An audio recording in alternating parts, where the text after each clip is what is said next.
बिस्मिल्लाहिर्रहमानिर्रहीम। रबिया को कुतुब बीनी का बहुत शौक़ था। ख़ास तौर पर वह परियों की कहानियाँ बड़ी रग़बत और शौक़ से पढ़ती थी। एक दिन स्कूल से वापसी में उसने एक बुढ़िया को देखा तो कदरे परेशान मालूम हुई। जब रबिया ने उनसे अहवाल पूछा तो उन्होंने बताया कि कुछ ख़ास मोती यहाँ गिर गए हैं जो सफ़ेद रंग के हैं और तादाद में 11 हैं। बिनाई कमज़ोर होने की वजह से मुझे मिल नहीं रहे। रबिया ने उनकी मदद करने की ठान ली। काफ़ी तको-दू के बाद उसने सारे मोती ढूंढकर बुढ़िया को दे दिए और जल्दी से घर के रास्ते पर गामज़न हुई। सारे रास्ते वो इन मोतियों के बारे सोचती रही। इतने खूबसूरत और चमकीले, खासे कीमती मालूम होते थे। तभी तो बुढ़िया परेशान थी। वो स्कूल से छुट्टी के बाद काफ़ी वक्त लाइब्रेरी में गुजारती थी, इसीलिए वो अक्सर घर देर से पहुंचती थी। रात के खाने के बाद थोड़ी देर घर की छत पर टहलना उसका मामूल था। आज काफ़ी खूबसूरत मौसम था, बिल्कुल साफ़ और शफाफ और दिलकश सा चाँद पूरे जोबन पर चमक रहा था। हर जानिब चांदनी की किरणें फैली थी। हवा से पत्तों की सरसराहट अचानक हर जानिब भीनी भीनी खुशबू फैलने लगी। दूर से एक रोशनी का हाला करीब आने लगा, जैसे चाँद बासी धरती की जानिब रक्त सफ़र है। आहिस्ता आहिस्ता मंजर साफ हो रहा था। उसकी उड़ान कुछ तितली की मानिंद थी। बिला आखिर वो करीब आ गई। वो एक बहुत हसीन व जमील सफ़ेद लिबास में मलबूस, हाथ में छड़ी लिए एक परी थी।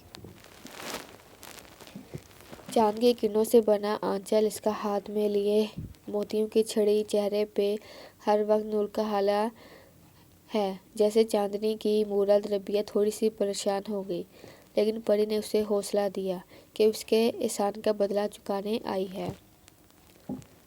परी ने उसे बताया कि स्कूल के बाद उसने जिस बुढ़िया की मदद की थी, असल में वो मैं थी। मुझे सब चांद परी कहते हैं।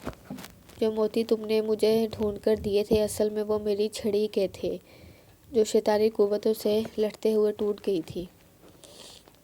इसके टूटते ही मेरे जिस्म की ताकत ख़त्म हो गई थी और मैं बूढ़ी नज़र आने लगी। लेकिन वो मोती जिस जगह गिरे थे, वो तुम्हारे स्कूल के पास की जगह थी, जहाँ तुम्हारी जैसी नेक दिल लड़की ने मेरी मदद की। मैं तुम्हारी कोई भी ख्वाहिश पूरी करूँगी।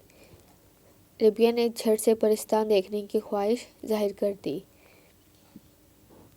परी ने रबिया का हाथ पकड़ा और छड़ी घुमाई तो वो फौरन परिस्तान के दरवाजे पर पहुंच गई, जो बादलों और ओस से ढका हुआ था। वो अंदर दाखिल हुई। परिस्तान बहुत हसीन और दिलकश था। लाल, नीले, पीले, सुनहरी, नारंगी और गुलाबी हर रंग के परों वाली परियां वहाँ मौजूद थीं। चांद परी की शान सबसे अलग थी। हर रंग के फूल, फूलों से लदी डालियाँ, हर रंग के फूल, फूलों से छिपी पहाड़ियाँ, हवा में रक्स करती परियां थीं। गुलाब फूल की कलियाँ हर जानिब, फितरत का रंग फैला हुआ था। इसके साथ ही चांद परी ने एक शानदार दावत का इंतज़ाम किया, जिसमें सब परियां मौजूद थीं। खाने में शहद, अनवाع इक़साम के फल और मिठाइयाँ पेश की गईं।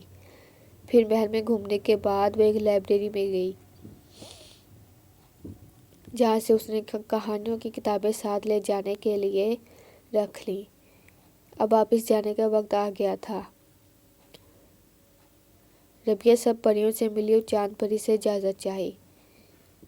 फिर उसने छड़ी घुमाई और रबिया वापस अपने घर में मौजूद थी। उसके हाथ में बहुत सी किताबें थीं। चांद परी ने इसे तोहफे में दी थी और वो बहुत खुश थी।